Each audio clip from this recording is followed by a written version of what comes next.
Boa noite, pessoal. Hoje a gente vai falar um pouco sobre as monocotiledôneas. Monocotiledôneas é um grupo natural, ele é monofilético, ele está dentro do grupo das angiospermas, então são plantas também que estão com flores, agora a gente vai falar só das plantas com flores. E é um grupo bem importante ecologicamente, economicamente e bem diverso em países tropicais como o Brasil. Como vocês todos já sabem, as monocotiledôneas formam um grupo monofilético, ou seja, elas compartilham um ancestral comum. É esse clado que vocês estão vendo eu circular aqui. Contém 11 ordens e são cerca de 22% de todas as angiospermas. Esse fantástico grupo de plantas, que é monofilético, compartilham o mesmo ancestral e possui várias sinapomorfias morfológicas. Uma delas é a presença de um único cotilédone. Então, não existe anteriormente, na evolução das angiospermas, nenhuma outra planta que tenha apenas um cotilédone. Todas as linhagens que divergiram antes das monocotiledôneas possuíam dois cotilédones. Tá? Então, essa talvez seja a principal sinapomorfia do grupo e dá o nome a esse grupo de plantas. Além da presença de um único cotilédone, as monocotiledôneas também apresentam outras sinapomorfias. Uma delas é anatômica. É difícil da gente visualizar sem um instrumento óptico que aumente, as imagens, como um microscópio. No caso das monocotiledôneas, uma dessas novidades evolutivas é a presença de corpos proteicos cuneiformes. Cuneiformes quer dizer triangulares nos plastídeos dos elementos do tubo crivado. Então, se a gente for fazer um corte nas plantas, nas monocotiledôneas e colocar o microscópio, nessas estruturas, nos elementos de tubo crivado, a gente consegue visualizar esses corpos proteicos cuneiformes. Além disso, as monocotiledôneas elas não apresentam câmbio vascular. O que isso quer dizer? Quer dizer que elas não têm crescimento secundário, elas não produzem lenha, não tem madeira. Tá? Então as monocotiledôneas, elas sempre são ervas, com algumas exceções com gigantismo secundário no caso das palmeiras, que a gente vai ver mais para frente. Tá? O caso da perda de câmbio vascular não aconteceu somente nas monocotiledôneas. A gente já tem ninfeales, naquelas ordem das plantas, daquelas plantas aquáticas, onde as folhas ficam flutuando sobre a água, como as ninfeales, a Vitória regia é uma delas. E tem também ceratophyllales, a perda de câmbio vascular. Isso vai acontecer como um caráter homoplásico em vários outros grupos também. Mas na monocotiledônea isso é bem definido. Não existe câmbio vascular. O sistema vascular é chamado de atactostélico. Esse é o sistema vascular onde os feixes vasculares eles ficam dispersos no tecido. A gente não tem uma circunferência dos feixes vasculares, que são o xilema e o floema. Uma das características mais visíveis de monocotiledônea é ter a venação, ou seja, as nervuras são o quê? São paralelas. Olha aqui nessa imagem, a gente vai ver nervuras paralelas nessa folha aqui. Tem um tipo secundário que não deixa de ser nervuras paralelas, que são as nervuras peniparalelas. Esse pene vem de pena, que parece uma pena. Acho que todo mundo aqui deve conhecer uma folha, ou já deve ter visto uma imagem ou a própria planta, a folha de uma bananeira. A folha de uma bananeira é desse tipo peniparalelinérvia. Olha aqui nessa imagem, o que quer dizer isso? É que elas se assemelham apenas. Vai ter uma nervura central mais grossa e várias outras nervuras paralelas secundárias. Também nas monocotiledôneas a gente vai ter as flores completamente trímeras.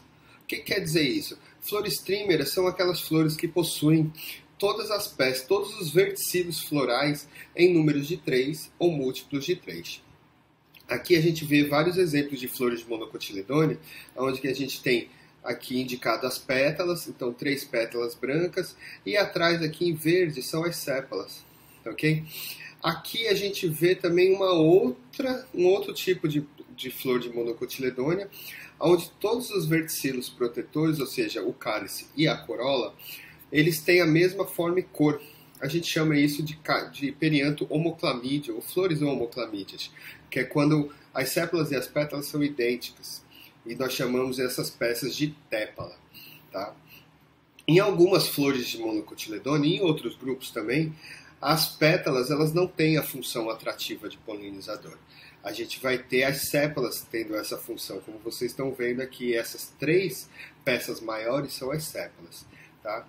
E no caso das orquídeas, que é um caso super especial, a gente tem o quê? Tem uma pétala modificada, tá? E aí tem outras 5 tépalas, que são iguais, idênticas. A primeira ordem que eu quero falar para vocês é a ordem Alismatalis. Tá? É uma das primeiras linhagens que divergiram em monocotiledôneos e tem muitos representantes que são plantas aquáticas. A ordem Alismatalis é uma das primeiras linhagens divergentes das monocotiledôneas.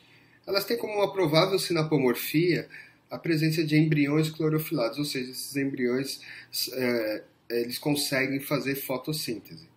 Como as principais características, elas são plantas aquáticas ou semi, né? A maioria dos grupos dentro dessa ordem são dessa maneira, ou estão sempre em lugares úmidos, possuem endosperma elobial e tem flores, a maioria das espécies tem flores muito reduzidas. Esses são alguns representantes de plantas aquáticas que é fácil a gente encontrar em regiões, lagos, lagoas, açudes. Então a gente vê bastante essas plantas, como Sagitária, né, e são bem vistosinhas. Essas não são flores tão reduzidas, mas a maioria das espécies que estão em outra família, elas são bem reduzidas. E essas flores reduzidas estão principalmente dentro dessa família, que é a família Araceae. Tá? A família Araceae é uma família que eu tenho certeza que todos vocês conhecem, é a família daquela planta que chama Comigo Ninguém Pode, da jiboia, né, que não tem uma jiboia plantada em casa, muito difícil, né? A mãe tem, a avó tem, o pai tem, o tio, alguém tem, sempre tem, é uma planta muito cultivada e muito bonita, é fácil o cultivo. Elas têm geralmente inflorescências terminais, tá? É um grupo bem diverso, tem aí cerca de 105 gêneros, e aí talvez esse número esteja um pouco desatualizado, mas 3.300 espécies aproximadamente. E uma característica bem interessante é que elas têm a filotaxia dística das folhas. O que são isso? Eu já expliquei isso em outra aula, é quando a gente tem uma folha para um lado e outra folha para o outro lado, né? Sempre formando um T. No caso, as aráceas, elas têm folhas alternas, como vocês estão vendo, né? Sempre uma única folha por nó, mas a filotaxia é dística. Existe uma grande diversidade de folhas, de forma e inclusive de nervação, né? Nas aráceas está uma das exceções, que na biologia a gente sempre tem exceção, mas uma das exceções com relação à venação que não é paralela em algumas espécies. As inflorescências é a característica mais marcante dessas aráceas. Elas possuem uma inflorescência no tipo espiga, e essa espiga ela fica subentendida por uma bráctea grande, bem vistosa, que inclusive tem uma função ecológica de atração de polinizador e proteção dessa espiga.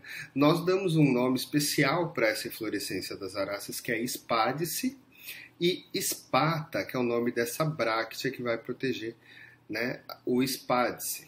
Tá bom? As flores são, nessa inflorescência, são protogênicas. Tá? O que quer dizer flores protogênicas? Proto quer dizer antes, e genia seria feminino. Então as flores femininas elas vêm antes. O que eu quero dizer com isso? As flores femininas elas amadurecem antes do que as flores masculinas, tá? Nas inflorescências. Isso faz com que não haja autofecundação dessas plantas, fazendo com que a gente aumente a diversidade genética. Aqui está um pouco da diversidade morfológica dessa família, né? Então a gente está vendo aqui são as inflorescências, vocês estão vendo o espádice, a espata, que às vezes é muito vistosa e grande, aqui a mão de uma pessoa segurando essa espata, e o espádice está aqui no meio. Aqui é um outro espádice, tá? Mas aqui mais curto, com uma espata bem vistosa, vermelha. Aqui a gente já tem uma formação de frutos nas flores femininas e as flores masculinas no ápice.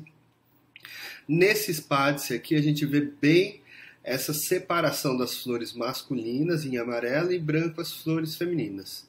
Por que em amarelo as flores são as flores masculinas? Porque aqui nas flores masculinas é onde a gente tem o quê? O pólen. E o pólen geralmente ele é amarelo. Não em todas as plantas, mas em geral eles são amarelos. Tá? Aqui também, ó, a gente vê o gineceu, mas nesse caso aqui o gineceu está com a pontinha do estigma bem amarelinho. E aqui cheio de pólen, né? Nas flores masculinas. A próxima ordem de monocotiledônio importante para mostrar para vocês é a ordem Asparagales. Vou mostrar para vocês somente uma das famílias, que é a mais importante. Mas as Asparagales, geralmente, elas têm o quê? Um perianto bem vistoso, diclamídio e homoclamídio, ou seja, tem sépalas e pétalas, então ela tem diclamídio por conta disso, e homoclamídio porque as sépalas e as pétalas são muito parecidas, às vezes até idênticas. E nesse caso das Asparagales, elas são petaloides. O que quer dizer? Lembra de oide? Oide é semelhante a, né? Igual a. Então elas são semelhantes às pétalas. Uma provável sinapomorfia das Asparagales é ter fitomelanina na testa das sementes. Olha essa imagem aqui, as sementes todas bem pretinhas, né, bem enegrecidas, tá vendo? Seria essa melanina dos vegetais, que nós chamamos de fitomelanina. Essa fitomelanina, elas são ausentes nas orquidáceas e em outros táxons que possuem frutos bagas, que os frutos não são secos, não são cápsulas, são sim algumas bagas, tá? A principal família dessa ordem, Asparagales, é a família Orchidaceae. A família Orchidaceae talvez seja a família de maior diversidade, depois das Asteráceas, que a gente vai ver lá em Eudicotiledôneas, de espécies. Então, é a segunda, se eu não me engano agora, eu acho que não tem nenhuma outra com mais espécies além de Asteráceas do que Orchidaceae.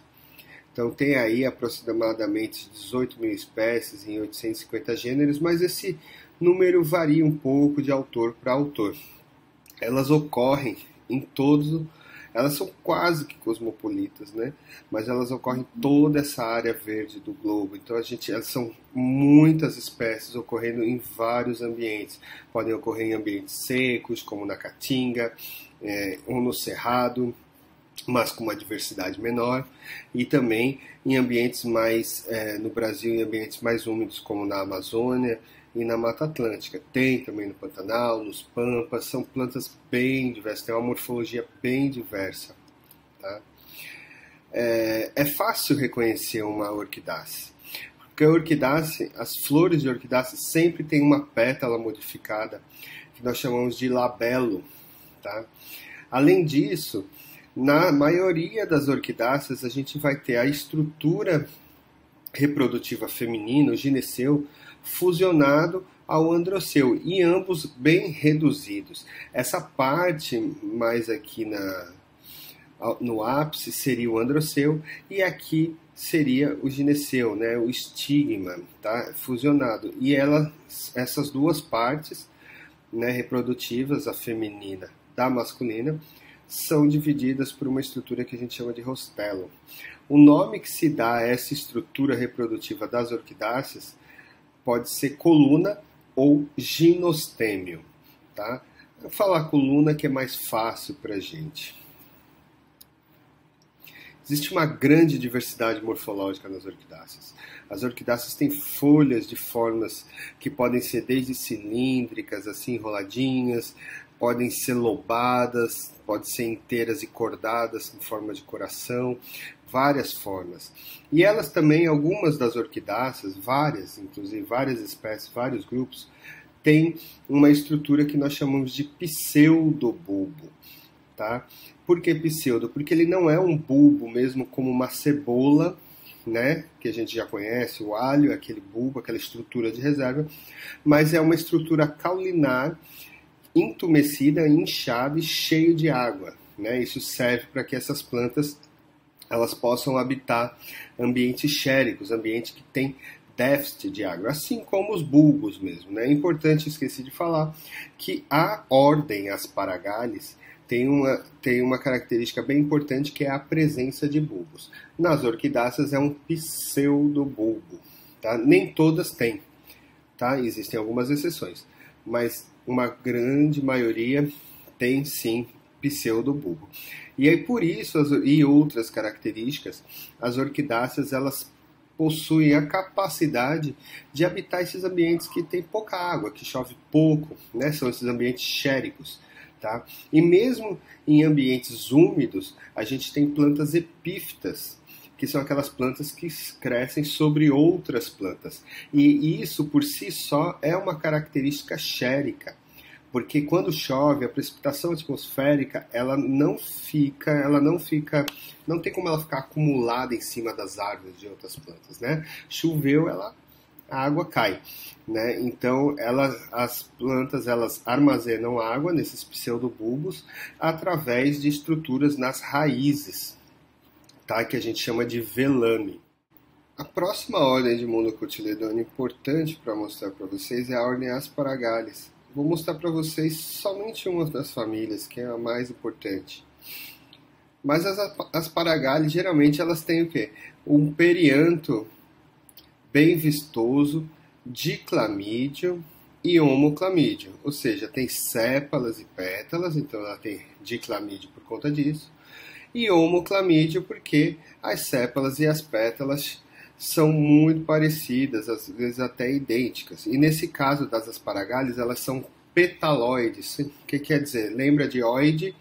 Oide é semelhante a, né? Igual a. Então elas são semelhantes às pétalas.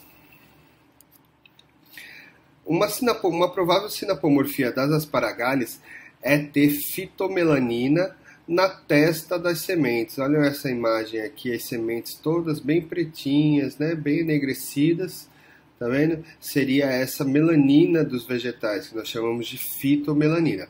Essa fitomelanina, elas são ausentes nas orquidáceas e em outros táxons que possuem frutos bagas, que os frutos não são secos, não são cápsulas, são sim algumas bagas, tá? A principal família dessa ordem, Asparagales, é a família Orchidaceae. A família Orchidaceae talvez seja a família de maior diversidade, depois das Asteráceas, que a gente vai ver lá em Eudicotyledôneas, de espécies. Então, é a segunda, se eu não me engano agora, eu acho que não tem nenhuma outra com mais espécies, além de Asteráceas, do que Orchidaceae. Então tem aí aproximadamente 18 mil espécies em 850 gêneros, mas esse número varia um pouco de autor para autor. Elas ocorrem em todos, elas são quase que cosmopolitas, né? Mas elas ocorrem em toda essa área verde do globo. Então elas são muitas espécies ocorrendo em vários ambientes. Podem ocorrer em ambientes secos, como na Caatinga, ou no Cerrado, mas com uma diversidade menor, e também em ambientes mais, no Brasil, em ambientes mais úmidos, como na Amazônia e na Mata Atlântica. Tem também no Pantanal, nos Pampas, são plantas bem diversas, tem uma morfologia bem diversa. Tá? É fácil reconhecer uma orquidácea, porque a orquidácea, as flores de orquidácea sempre tem uma pétala modificada, que nós chamamos de labelo. Tá? Além disso, na maioria das orquidáceas, a gente vai ter a estrutura reprodutiva feminina, o gineceu, fusionado ao androceu, e ambos bem reduzidos. Essa parte mais aqui no ápice seria o androceu, e aqui seria o gineceu, né, o estigma, tá, fusionado. E essas duas partes, né, reprodutivas, a feminina da masculina, são divididas por uma estrutura que a gente chama de rostelo. O nome que se dá a essa estrutura reprodutiva das orquidáceas pode ser coluna ou ginostêmio. Tá? Vou falar a coluna que é mais fácil para a gente. Existe uma grande diversidade morfológica nas orquidáceas. As orquidáceas têm folhas de formas que podem ser desde cilíndricas, assim enroladinhas, podem ser lobadas, podem ser inteiras e cordadas em forma de coração, várias formas. E elas também, algumas das orquidáceas, várias, inclusive várias espécies, vários grupos, têm uma estrutura que nós chamamos de pseudobulbo. Tá? Por que pseudo? Porque ele não é um bulbo mesmo como uma cebola, né? Que a gente já conhece, o alho, aquele bulbo, aquela estrutura de reserva, mas é uma estrutura caulinar, entumecida, inchada e cheio de água. Né? Isso serve para que essas plantas elas possam habitar ambientes xéricos, ambientes que têm déficit de água, assim como os bulbos mesmo. Né? É importante, esqueci de falar, que a ordem Asparagales tem uma característica bem importante que é a presença de bulbos. Nas orquidáceas é um pseudobulbo. Tá? Nem todas têm, tá? Existem algumas exceções, mas uma grande maioria tem sim pseudobulbo. E aí por isso, e outras características, as orquidáceas elas possuem a capacidade de habitar esses ambientes que tem pouca água, que chove pouco, né? São esses ambientes xéricos. Tá? E mesmo em ambientes úmidos, a gente tem plantas epífitas, que são aquelas plantas que crescem sobre outras plantas. E isso, por si só, é uma característica xérica, porque quando chove, a precipitação atmosférica, não tem como ela ficar acumulada em cima das árvores de outras plantas, né? Choveu, a água cai, né? Então as plantas elas armazenam água nesses pseudobulbos através de estruturas nas raízes, tá? Que a gente chama de velame. As orquidáceas também elas possuem uma estrutura bem interessante, uma estrutura reprodutiva, que é os pólenes serem organizados em políneas. Tá, eles são organizados nesses sacos aqui, que a gente chama de políneas, são dois, como se fossem dois saquinhos, duas orelhinhas, certo? E todos esses filamentos aqui são os grãos de pólen, tá bom? Eles ficam armazenados nas anteras, lá na coluna, tá? E quando tem algum animal que entra em contato com essas anteras, ele sai carregando pólen para polinizar outras flores.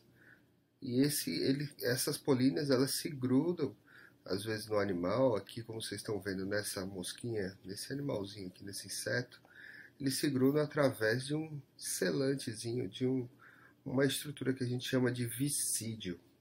Tá? O viscídio, que é uma estrutura pegajosa, como se fosse um adesivo, vai grudar no animal e o animal vai polinizar outras flores. Agora uma família super interessante que eu vou mostrar para vocês. Tá? Uma família dentro de uma ordem que chama Arecales. É a única. Nós temos duas famílias dentro dessa ordem atualmente. Uma é das Hipogonaceae, mas eu só vou falar de Arecas, que é a família das palmeiras. Sim, as palmeiras são monocotiledôneas. Elas não possuem crescimento secundário, elas não têm câmbio vascular. Mas vocês me perguntam, mas professor, como é que é? Elas então são essas árvores grandes, né? E tem madeira. Não, elas não têm um lenho formado pelo câmbio vascular.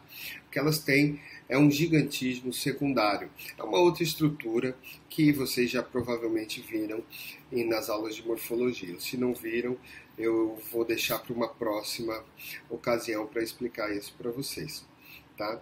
Mas são essas plantas gigantescas que podem assumir proporções enormes, mas podem ser plantas muito pequenas também.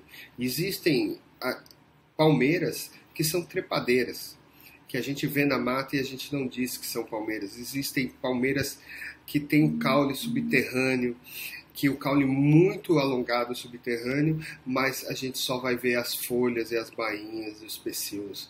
É uma família muito, muito interessante, mega diversa nos trópicos e muito importante aqui para a gente aprender, porque é um grande componente da flora do nosso país. Mas aquelas palmeiras que a gente conhece, elas são a grande maioria. Então são aquelas plantas que estão no componente arbóreo, né, que tem uma estrutura que nós chamamos de estipe bem alongada, que seria o que nós chamamos que é o caule das palmeiras, tá? Mas na verdade ele não é um caule, é só uma estrutura que suporta as folhas, porque o caule geralmente é um rizoma e ele é subterrâneo. As palmeiras elas podem ter esse tipo de folha aqui, que são as folhas pinnadas, né, com vários folíolos. Na verdade, elas não são folhas compostas, como muitos acham, elas são folhas profundamente lobadas, é uma folha simples, tanto que no começo do desenvolvimento, nas folhas mais jovens, elas estão totalmente inteiras, depois que elas vão formando essas pinnas, né? Mas elas podem ser como aquela outra lá no canto, elas são totalmente inteiras, né, como as veredas, né, se vocês verem se alguém já leu Grande Sertão Veredas, veredas são o que? Essas formações de um tipo de palmeiras, né, o buriti. E o buriti é daquele jeito lá, é daquele jeito que as folhas são totalmente inteiras. As folhas elas podem ter um pecíolo e uma bainha. Vocês estão vendo? Uma família muito interessante. O fruto geralmente é um fruto seco, né, é um coco. Todas elas têm esse coco, que tem 3 partes principais, que é o pericarpo externo, o pericarpo intermediário e o endocarpo, tá? Que é uma estrutura mais interna. E dentro lá do coco a gente vai ter o que? A formação, né, do endosperma. A gente vai ter um endosperma que é a água do coco. O que é o endosperma? O endosperma ele é um tecido nutritivo, né, no caso da água do coco ali, que vai nutrir o embrião por algum tempo, até que esse embrião, que essa semente, né, do coco aí, ela possa germinar esse embrião, né, se tornar uma grande árvore de novo. Por isso, por conta dessa quantidade de endosperma, o coco ele é viável, a semente ela é viável por muito tempo, né? Acredita-se que várias espécies da família Arecácea se dispersaram a longa distância por conta dessa capacidade de permanecer viável por muito tempo. Aqui a gente tem alguns exemplos de palmeiras, né? Todas elas desse componente arbóreo, né? A gente tem, tá vendo essa estrutura aqui que parece um caule, mas que é o estipe, tá? E a gente tem no ápice desse estipe uma coroa de folhas. E essas folhas elas são plicadas, né? Que elas podem ser reduplicadas ou induplicadas ou conduplicadas. Tá? A inflorescência também é uma espiga, mas pode ser uma espiga composta e ela tem uma grande espata também, que infelizmente eu não tenho nenhuma figura aqui nesse slide, mas eu posso depois fornecer numa aula síncrona. Então vocês vão ver, né, tem as florezinhas, elas são bem reduzidas nessa grande espiga, nessa inflorescência. Aqui a gente vê as folhas pinnadas, né, que são aquelas folhas profundamente lobadas, e aqui a gente tem uma folha inteira dessa palmeira. E por fim, eu vou falar para vocês sobre uma das mais importantes ordens de monocotiledôneos, que são as poales, é a ordem Poales, né? Nas poales tem algumas características bem interessantes, que são a perda de ráfides.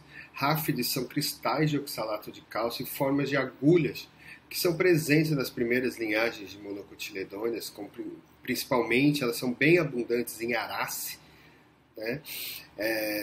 Também elas têm células epidérmicas com sílica, isso é fácil de saber. Se alguém algum dia já caiu numa grama, brincando, jogando bola em gramados ou fazendo piquenique, de alguma forma você caiu na grama e começou a se coçar, você se coçou porque você teve microcortes por conta da sílica que estão nessas células epidérmicas. A gente se coça, não é nenhuma substância urticante das gramas, né? Não, é porque a gente teve microcorte na pele e aí a gente acaba tendo essa coceirinha, né? E elas têm também endosperma nuclear, as poales. Eu vou falar para vocês apenas de 2 famílias. A família Bromeliaceae, tá? Que é uma família bem abundante, é uma família que é a família com maior endemismo no Brasil, né? a maior parte das espécies que são brasileiras, talvez quase 100%, são endêmicas do Brasil, e por isso é bem importante falar dessa família. E a outra é a família Poaceae, que é uma das famílias mais importantes na alimentação humana. E já vou mostrar para vocês por quê. Tá? Vamos começar pelas bromélias, as bromeliáceas. Bromeliáceas são plantas neotropicais, então essa família, todas as espécies ocorrem apenas nessa região tropical do Novo Mundo, com exceção de uma única espécie aqui que ocorre na costa oeste da África, em Guiné. Tá?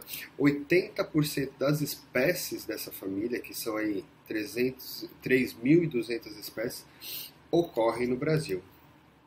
Elas têm uma versatilidade ecológica bem grande, podem ser plantas terrícolas, como a gente está mais acostumado a ver, aquelas plantas que crescem, né, no solo, mas elas podem crescer em pedras, tá? Elas podem ser epífitas também. Mas olha só, as de pedra não é porque elas saem da pedra, não, é porque essas plantas elas têm estruturas para absorção de águas e nutrientes que não são as raízes. A maior parte das espécies elas não possuem raízes funcionais nesse sentido, de absorção de nutrientes e de água. Tá? Elas têm as raízes apenas grampiformes, apenas para se fixar. Tá? Elas têm uma estrutura bem interessante, grande, a maior parte das espécies também, 90% das espécies, que é a formação de roseta. O que é a roseta? Essa forma na qual as folhas se dispõem, tá vendo? Que pode ser assim bem aberta, mas pode ser bem tubularzinha assim, tá? E essa roseta forma uma estrutura que nós chamamos de fitotélmata, ou seja, um tanque, um reservatório de armazenamento de água. Tá? Então, por isso, se chover um pouquinho, elas conseguem armazenar água e ficar uns períodos grandes, um pouco mais longos, sem ter água no solo. E no caso, né, das plantas rupícolas, que são essas duas, são plantas rupícolas, vocês estão vendo aqui embaixo, são rochas, né? Então a água ela não fica ali, né? Choveu, a água logo evapora ou ela escorre. Então elas precisam dessa estrutura para elas poderem armazenar água e nutrientes. Tá? Então, como eu já comecei a falar, então elas têm um sucesso a essa adaptação xerofítica, justamente por algumas características que possuem as bromélias que são super interessantes. Tá? Uma delas é a fitotélmata, como eu já mostrei para vocês, e além, né, da água, dela acumular água, ela acumula um monte de coisa, e nessa água vivem algas, vivem vários invertebrados, ou tanto micro, né, tanto bem pequenos, mas com até alguns lesmas, né, moluscos maiores. Então a gente tem até sapos que são endêmicos de plantas, né, dessas bromélias, que são aquelas rãs, os sapos e rãs bromelícolas. Né? Então essa é uma estrutura muito importante para as bromélias, como uma adaptação a essa condição de seca, né, de pouca água. Tá? Uma outra característica é que nas folhas elas têm tricomas, tá? Que são modificados em formas de escamas. Parece com uma escama de peixe, tá? Como vocês estão vendo nessa figura aqui, mas não são tricomas. E essas escamas elas possuem algumas camadas de células mortas que funcionam como se fosse uma esponja. Tá? Então choveu, caiu um orvalho, um pouquinho de água, essas células, essas escamas, elas armazenam água como se fosse uma esponja. Uma esponja, imaginem uma esponja, não esponja o animal. Uma esponja é uma esponja que a gente usa para lavar louça, para outras coisas também. Então, quando você jogar água, ela retém a água, né? E essas escamas funcionam desse mesmo jeito e depois a planta ela absorve pela folha mesmo essa água para dentro para poder, né, mandar para outras partes da planta. Uma outra característica bem interessante também, que é uma adaptação a essa condição xerofítica, é que elas são plantas do tipo CAM. Elas permanecem com os estômatos fechados durante o dia para evitar a evapotranspiração e à noite elas abrem para poder fazer essa respiração e fazer a fotossíntese. Tá? Então são bem interessantes. Podem ser plantas gigantescas como essa, tá vendo aqui que tem uma moça aqui do lado, bem pequenininha, né? E a planta gigantesca como essa Spuia Raimondi, né? Essa é uma planta peruana, ocorre nos Andes, né? Ou podem ser plantas minúsculas como essa Tillandsia, que é uma planta que está na ponta de um dedo e ela já está com uma florzinha amarelinha. É uma família realmente bem impressionante, bem interessante. Tem né, uma variação morfológica muito grande. Bom, como importância ecológica eu já falei para vocês, né? Elas têm a fitotélmata, que ali vivem vários animais, vertebrados, invertebrados, vários animais ocorrem aí nas bromélias.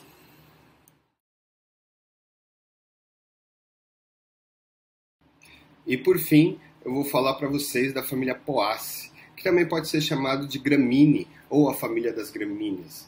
É uma família bem diversa, de 7.000 até 9.000 espécies, isso varia de acordo com autores diferentes, mas estão dentro de 260 gêneros, então é uma família bem diversa em número de gêneros, né? É uma das linhagens mais recentes dentro das monocotiledôneas e estão presentes em todos os continentes. É a única família de Angiosperma que está presente até no continente gelado.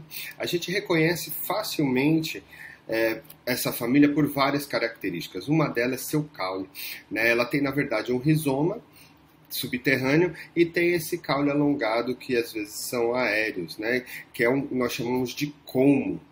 O como ele é característico por ter os entrenós bem alargados e os nós bem marcados, que é resultado de um meristema intercalar, que vai dar esse crescimento para a planta.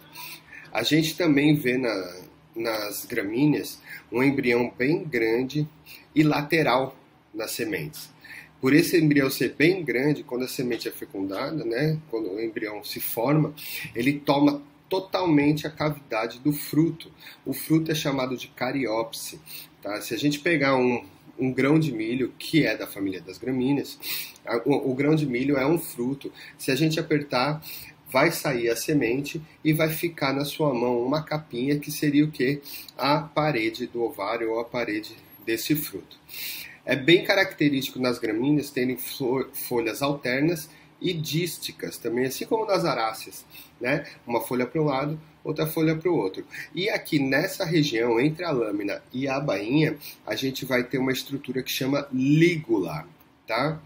Outras famílias de monocotiledôneas possuem lígula, mas isso também é bem característico e é um estado de caráter bem importante na identificação das espécies e de gêneros, porque as lígulas elas têm diversas formas, são fimbriadas, filiformes, agudas, arredondadas, então existe uma diversidade bem grande e isso é um caráter que ajuda a gente a identificar gêneros e espécies das gramíneas ou de Poaceae.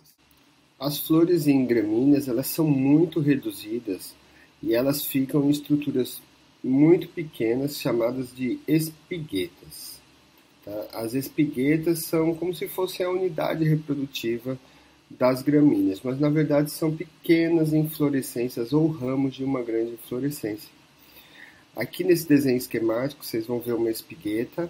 Então eu peguei uma espigueta, é um esquema, um desenho, as espiguetas elas são bem contraídas, bem congestas, então a gente não vê claramente isso, principalmente a olho nu. Mas analisando numa lupa, no microscópio, né, algum equipamento óptico, a gente consegue ver todas essas estruturas, né? São bem complexas e todas essas estruturas vão ajudar a gente a identificar qual é a espécie, qual é o gênero. Tá? Então, para começar, as espiguetas elas têm uma série de brácteas, né? E essas brácteas, porque elas assumem posições específicas ou têm formas específicas, elas têm nomes diferenciados. Na base de cada espigueta, a gente sempre vai ter duas brácteas que são chamadas de glumas. Tá? Então, a gente vai ter a gluma inferior e a gluma superior.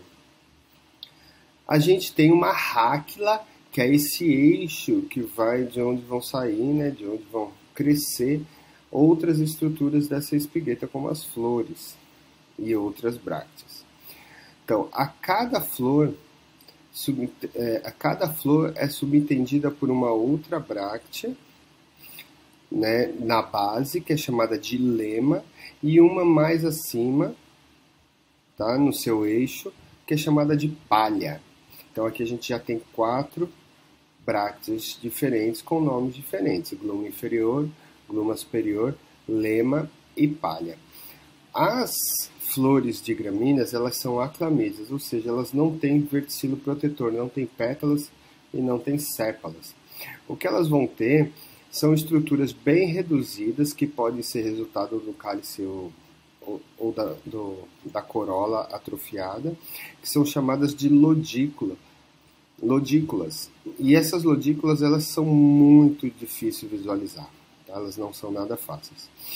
E por fim, a gente vai ter, como elas são aclamídeas, a gente não vai ter nem perianto, não vai ter nada do perianto, nem cálice, nem corola, mas a gente tem um androceu, que é formado por 3 estames, e um gineceu, que é o ovário, e um estigma séssil.